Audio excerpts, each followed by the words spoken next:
जय भीम, नमो बुद्धाय। संविधान दिवस के अवसर पर मावलंकर हाल में एक भव्य आयोजन किया गया, जिसमें भारतीय रेल से अशोक कुमार जी और अन्य वक्ताओं ने बहुत अच्छे तरीके से कुछ विचार साझा किए। जय जय जय जय जय भीम, जय भीम, जय भीम। धन्यवाद। लाइए माला भी ले आओ। हमारे चेयरमैन इंजीनियर राजेंद्र प्रसाद जी का सम्मान हुआ, जोरदार तालियां इंजीनियर राजेंद्र प्रसाद जी के लिए।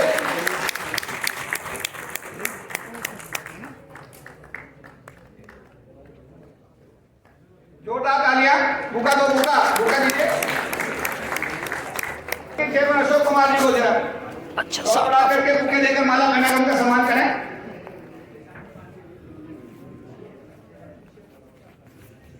आइए।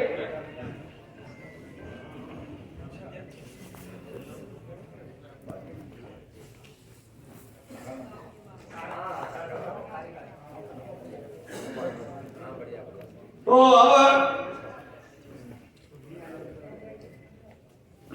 अब हमारे साथ क्योंकि समय कम है तो हाँ, थोड़ा सा वर्ड्स भी ले लूँ ना। चल रहा है। बहुजन समाज में जन्मे सभी संत गुरुओं महापुरुषों को कोटि कोटि नमन करते हुए आज मंच पर उपस्थित मेरे मान और सम्मान के योग्य मेरे सभी सम्मानित सदस्यगण, मेरे सामने उपस्थित सभी साथियों को मेरा क्रांतिकारी जय भीम, नमो बुद्धाय, जय भीम। साथियों, क्योंकि मैं किसी पॉलिटिकल पार्टी की हैसियत से या सदस्य की हैसियत से यहाँ अपनी बात रखने की कोशिश नहीं करूँगा, तो 1 मिनट का समय कोशिश करूँगा उससे भी कम समय में अपनी बात समाप्त करूँ। साथियों, हम लोग देखते हैं समाज में, मुझे भी 24 साल काम करते हुए हो गए, कि जो दायित्व है, जो समाज के जिम्मेदार लोग हैं, जिन पर दायित्व है समाज को आगे बढ़ाने का, अपनी बात को रखने का, समाज को दिशा और दशा देने का, अगर वो लोग अपनी जिम्मेदारी का निर्वहन सही तरीके से कर लेंगे तो मुझे नहीं लगता हमें किसी सरकार के आश्रित रहने की आवश्यकता पड़ेगी। हाँ, क्योंकि सही बात है। बाबा साहब डॉक्टर अम्बेडकर की विचारधारा से, समाज के संघर्षों से, अगर इस देश के अंदर महिला शक्ति का किसी ने सबसे ज्यादा जोरदार नाम रोशन करने का काम किया है, बाबा साहब के विचारों को आगे बढ़ाने का काम किया है, तो बहन कुमारी मायावती जी ने क्या समाज के लिए उनका हमेशा नहीं जाएगा।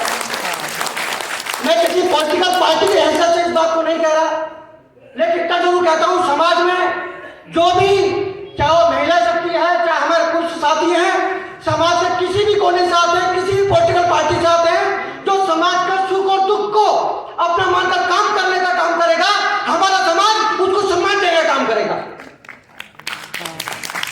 मैं धन्यवाद अदा करूंगा, क्योंकि मैंने कई जगह सुना है विजय सापला जी के बारे में, बहुत जिम्मेदार, बहुत समाज के प्रति जागरूक व्यक्ति हैं, और मैं चाहूंगा जो उनका कार्यकाल है, वो कार्यकाल में वो एक इतिहास रखने का काम करें, ये दिखा दें, जैसा कि समाज के अंदर एक बात कही जाती है कि भारतीय जनता पार्टी के अंदर किसी को काम करने की आजादी नहीं है, लेकिन मैं चाहूंगा, और अब तक जैसा देखता हुआ हम लोग आ रहे हैं, विजय सापला जी इसके उलट काम करते हैं।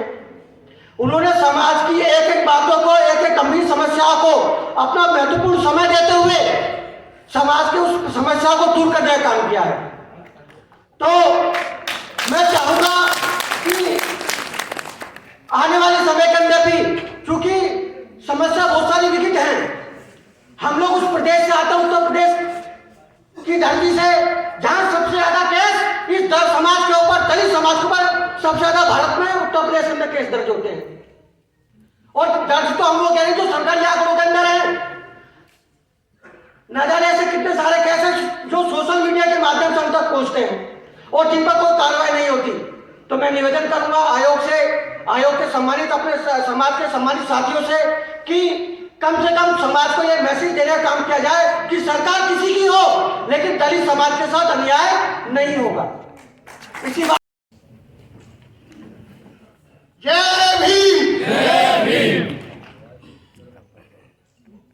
तथागत गौतम बुद्ध को नमन करते हुए, अपने समाज में जन्मे सभी साधु संतों और महापुरुषों को नमन करते हुए, भारत संविधान के निर्माता भारत रत्न बाबा साहेब डॉक्टर भीमराव अंबेडकर को नमन करते हुए, मंच पर बैठे हुए हमारे अनुसूचित जाति आयोग के माननीय चेयरमैन श्री सांपला जी, मंच पर बैठी हुई हमारी आयोग की सदस्य डॉक्टर अंजू बाला जी, आदरणीय सदस्य सुभाष भारती जी, फेडरेशन के संरक्षक आदरणीय जोशी जी, फेडरेशन के चेयरमैन आदरणीय राजेंद्र प्रसाद जी और उपस्थित सभी विभाग से आए हुए सम्मानित पदाधिकारीगण, दोस्तों, और अपने ग्रंथ संविधान को नमन करते हुए, दोस्तों, आज इस संविधान दिवस का आयोजन आदरणीय केपी चौधरी जी साहब ने फेडरेशन की ओर से किया है। एक अच्छी परिपाटी है, क्योंकि इस संविधान दिवस का शुरुआत 2015 में इस देश के माननीय प्रधानमंत्री श्री नरेंद्र मोदी जी ने की थी, और देश के पहले ऐसे प्रधानमंत्री हैं जिन्होंने संसद के अंदर 2 दिन के लिए बहस कराई थी संविधान के ऊपर। और इस संविधान के तहत रहते हुए माननीय नरेंद्र मोदी जी ने जब देश के प्रधानमंत्री की शपथ ली थी, तो संसद की ड्योढ़ियों पर सर रखते हुए कहा था कि अगर आज मैं देश का प्रधानमंत्री हूं तो बाबा साहब डॉक्टर भीमराव अंबेडकर के बनाए हुए संविधान की मदद करूंगा। दोस्तों, भारत का संविधान, जो इतना खूबसूरत संविधान कि इस देश में तमाम जातियां, तमाम धर्म और हर 10 किलोमीटर में भाषा बदल जाती हो, इस देश का संविधान है कि जो इस देश को अखंड रखे हुए, एक रखे हुए है। आपने देखा होगा, जिस समय हमारे देश का संविधान बन रहा था, उस समय रसिया का भी संविधान बन रहा था। आपने देखा, भारत एक बना हुआ है, लेकिन रसिया हजारों टुकड़ों में बट गया। और संविधान सभा में बाबा साहब डॉक्टर भीमराव अंबेडकर ने संविधान सौंपते हुए कहा था कि किसी भी देश का संविधान कितना भी अच्छा क्यों न हो, अगर उसको लागू करने वालों की नीयत अच्छी होगी तो खराब से खराब संविधान अच्छा साबित होगा, और अगर लागू करने वालों की नीयत खराब होगी तो अच्छे से अच्छा संविधान गलत साबित होगा। तो मैं इसी श्रृंखला में ये कहना चाहूंगा, दोस्तों, माननीय केपी चौधरी ने 1997 की बात उठाई। इस देश में फेडरेशन का गठन हुआ, और जो आरक्षण विरोधी ज्ञापन हमारे खिलाफ जारी हुए थे, अनुसूचित जाति जनजाति के आरक्षण के खिलाफ, वो आरक्षण ज्ञापन वापस कराए गए। और वापस होने के बाद बड़े दुर्भाग्य के साथ कहना पड़ता है कि अनुसूचित जाति जनजाति को जो पदोन्नति में आरक्षण मिल रहा था, वो माननीय सर्वोच्च न्यायालय में एम नागराज के केस में जाकर के चैलेंज हुआ। मैं कहना चाहूंगा, माननीय चेयरमैन जो अनुसूचित जाति आयोग के बैठे हुए हैं, कि कॉन्स्टिट्यूशन में जो अनुसूचित जाति जनजाति को जो अधिकार मिले हुए हैं, उनको प्रोटेक्ट करने का अधिकार आपके पास है। इस देश में अनुसूचित जाति जनजाति को बाबा साहब डॉक्टर भीमराव अंबेडकर ने बड़ी कड़ी मेहनत के साथ गोलमेज कॉन्फ्रेंस में, और फिर उसके बाद में यरमदा जेल में जाकर के जो समझौता किया महात्मा गांधी के बीच में, जो हमें रिप्रेजेंटेशन दिलवाया था, उस रिप्रेजेंटेशन को बनाने के लिए जो हमारे सर्वोच्च न्यायालय में पदोन्नति में आरक्षण जो लंबित पड़ा हुआ है, उसमें डिपार्टमेंट वाइज तो वकील बहुत खड़े हो रहे हैं। डिपार्टमेंट के लाखों रुपए खर्च होते हैं, कमीशन की तरफ से एक बड़े से बड़ा वकील खड़ा किया जाए, सरकार की तरफ से सॉलिसिटर जनरल तो खड़े होते हैं। दोस्तों, मेरी ये चौधरी साहब के मार्फत चेयरमैन साहब से अनुरोध है। साथियों, मैं ये भी कहना चाहूंगा कि आयोग की जिम्मेदारी हमारे चेयरमैन साहब बखूबी निभा रहे हैं। मैंने देखा है कि सुबह जब पहुंचते हैं हियरिंग में, तो रात को 8-8 बजे तक हियरिंग करते रहते हैं। पारदर्शी भी जहां भी जाते हैं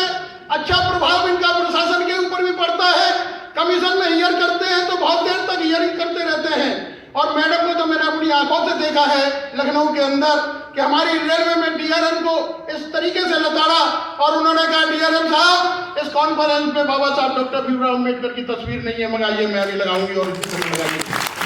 इन्होंने यह भी आदेश दिया कि इस प्रांगण में बाबा साहब डॉक्टर भीमराव अम्बेडकर की प्रतिमा स्थापित होगी, मैं उसका उद्घाटन 6 दिसंबर को करूंगी।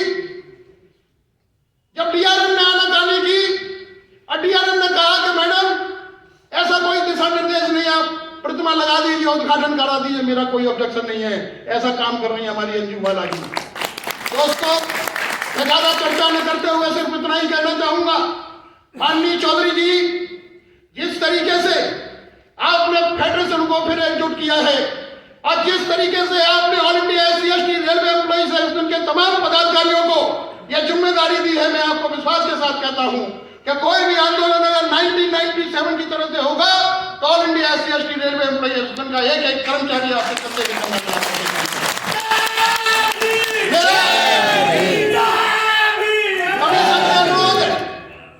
माननीय साकला साहब सभी सदस्य विधि रहते हैं, हमारे वाइस चेयरमैन भी बहुत बढ़िया काम कर रहे हैं रेल के अंदर कि रेलवे में 48 डिवीजन है, 24 रेलवे है, 12 प्रोडक्शन यूनिट है, उनका रिव्यू होना बहुत मुश्किल हो जाता है।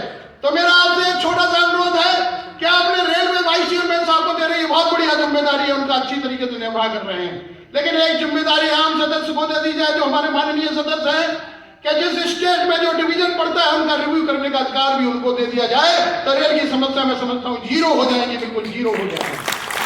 दोस्तों, ज्यादा समय नहीं लेते हुए, क्योंकि हमारे माननीय अतिथिगण यहाँ पर बैठे हुए हैं, मैं चौधरी साहब को पुनः विश्वास दिलाता हूं कि जिस उम्मीद के साथ आपने मुझसे कार्यकारी अध्यक्ष की जिम्मेदारी दी है, मैं उस उम्मीद पर खरा उतरूंगा और ईमानदारी से आपके साथ इस all India SC/ST railway employees association के एक एक सदस्य को आपके साथ जोड़ने का काम करूंगा। धन्यवाद। जय भीम, जय भारत।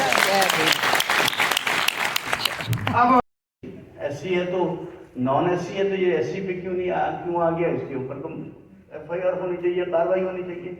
तो ये तो जानकारी सभी चाहेंगे, मगर ये तो कह नहीं सकते कि बैंक में जो एम्प्लॉय रिटायर होने वाला था उससे साल पहले की कंप्लेंट डली हुई है और उसके 7 साल बाद भी जब मैंने रिकॉर्ड पूछा ये क्या है, ये कितने केस हैं, 15-20 किसी एग्जाम्पल के तौर पे दे दिए, तो उसमें से 5-7 का फैसले के लिए उन्होंने जिला अध्यक्ष वो डिप्टी कमिश्नर या जो भी स्क्रूटनी कमेटी होती है उनको भेजा होता है और 8-9 केस बैंक ने अपने पास रखे हुए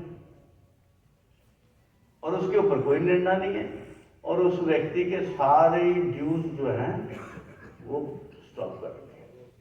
मेरा जितने बैठे हैं सभी, नैन साहब तो इसके ज़्यादा बड़े गवाह हैं कि उसमें 7 साल से केस पेंडिंग, अपनी फाइल कहाँ है पता नहीं और व्यक्ति को कोई बेनिफिट नहीं, और व्यक्ति वो जिसने अपनी सर्विस के दौरान SC/ST वेलफेयर एसोसिएशन में अच्छी सेवाएं निभाई हैं, ऐसे लिखे।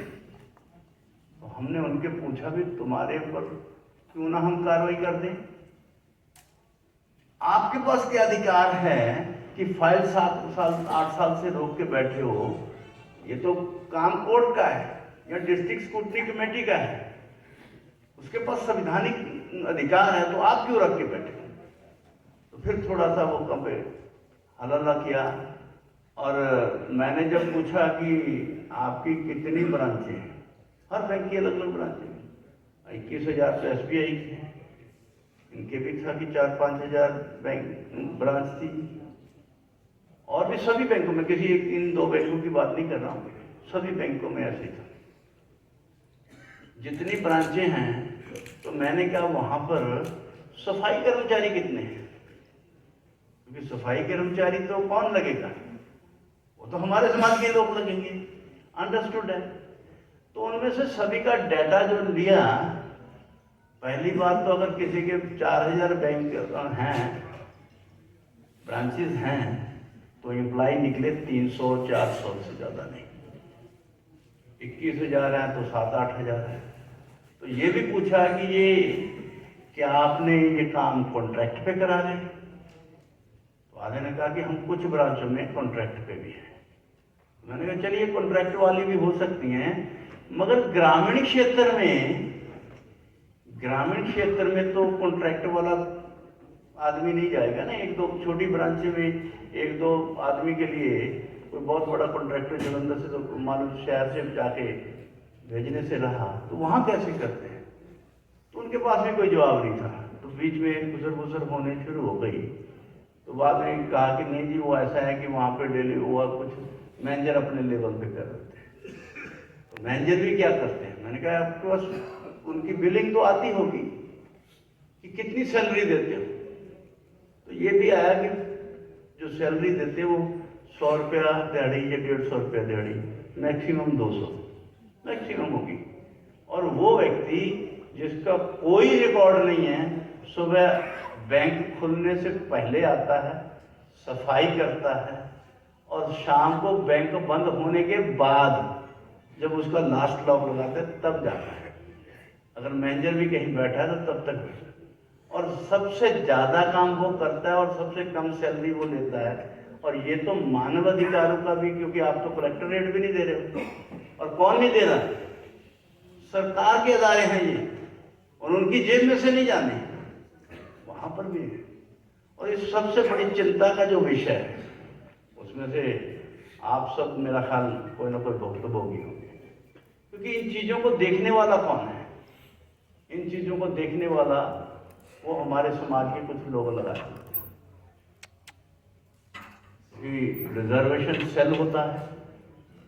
रिजर्वेशन सेल कई बैंकों में तो है ही, और कई बैंकों में लाइजन ऑफिसर और रिजर्वेशन सेल एक ही है। उसका मतलब भी नहीं किसी को पता। और ऐसी भी बैंक हैं जिसमें लाइजन ऑफिसर को भी कुछ नहीं।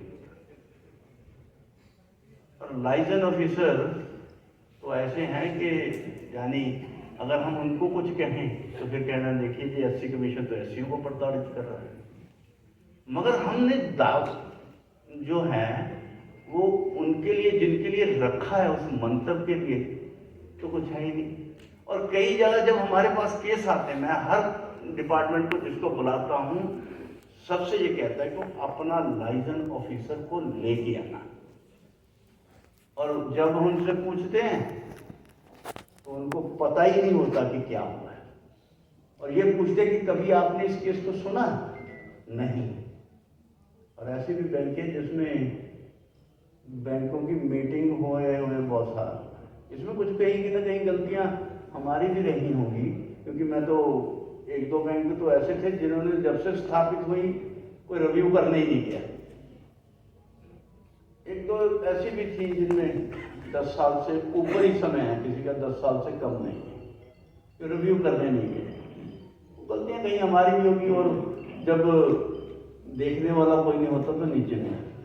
मगर जो फॉर्मेलिटी के लिए लाइजन ऑफिसर लगाए जाते हैं और उनको आपकी चिंता कम, उसकी अपनी मैनेजमेंट में अच्छी पैठ बनी रहे। और कईयों को तो मैंने जरा योजना पूछी तो कैसे हैं, तो जीरो, उनको खुद को पता नहीं था। और एससीओ के लिए और कितनी योजनाएं हैं, तो उसके लिए बैंक के किसी भी मैनेजमेंट को भी नहीं पता था। एक योजना बहुत बड़ी इंपॉर्टेंट जो थी, जब मैं मंत्री था तो प्रधानमंत्री जी ने शुरू की थी, क्रेडिट इनहांसमेंट गारंटी योजना। वो 15 में शुरू हुई थी। और एक योजना शुरू हुई थी जो है venture capital fund for SCO को, क्योंकि प्रधानमंत्री जी ने कहा था कि नौकरी मांगने वाले को नौकरी देने वाला बनाना, और उसको लागू करने वाली हमारी सोशल जस्टिस मिनिस्ट्री थी। तो जब उनका भी रिव्यू किया गया तो बैंकों को पूछा भी हाँ भाई बताइए, आप तो नोडल ऑफिसर दे रखे थे इनको लागू करने के लिए, तो ये अभी तक क्यों नहीं हुआ? तो आपका नोडल अफसर कौन है?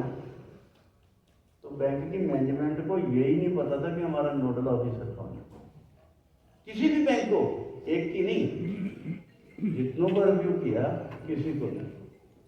तो फिर जब हमने ये सारी बातें की, मैंने कहा ये तो बहुत बड़ी चिंता है। तो मैंने फाइनेंस मिनिस्टर के साथ बात की। मैंने कहा ये आपके तो डिपार्टमेंट में बहुत, क्योंकि उनको बताना जरूरी है। उन्होंने कहा ऐसा कैसे हो सकता है? मैंने कहा जी मैं बड़ी जिम्मेवारी से कह रहा हूँ। तो कहते क्या चाहते हैं? मैंने कहा ये विभाग की तरफ से आपकी मॉनिटरिंग होनी चाहिए। कहते ये अधिकारियों को क्यों करना है? उन्होंने बड़ा दिल किया, मैं कर दूँ इसका। और उन्होंने हमें समय दिया, जॉइंट सेक्रेटरी को बुलाया, मेरे जॉइंट सेक्रेटरी से तालमेल कराया कि किस दिन आप रखना चाहते हैं। और हमने आपस में टाइम तय करके विज्ञान भवन में सभी बैंकों के सीएमडी को बुलाया और सभी बैंकों के सीएमडी के बीच में हमने कहा कि इनमें से एक व्यक्ति भी, एक भी बैंक आपकी योजनाओं को, प्रधानमंत्री जी की योजनाओं को लागू नहीं कर रहा है। और जब वित्त मंत्री ने उन सबसे पूछा कि सांपला जी एक ब्लेम एक तरीके से इतनी बड़ी बात क्या रही, आपके यहाँ पे स्वच्छ भारत का काम कैसे चलता है? तो कैसे चलता जब एम्प्लॉई नहीं है आपके वहाँ पर? जो हम कहते हैं कि सरकार जो नौकरी मांगने वाला है उसको नौकरियां देने वाला बनाना है, तो सांपला जी ब्लेम कर रहे हैं, तो इसको तो बहुत बड़ी बात कह रहे हैं। आप बताइए। तो बैंकों के पास किसी के पास जवाब नहीं था। और फिर उन्होंने कहा कि वे अब बताइए कि अब आपकी योजनाएं क्या हैं। तो वो जैसे फॉर्मेलिटी होती हम ये करेंगे वो करेंगे। तो उन्होंने कहा नहीं।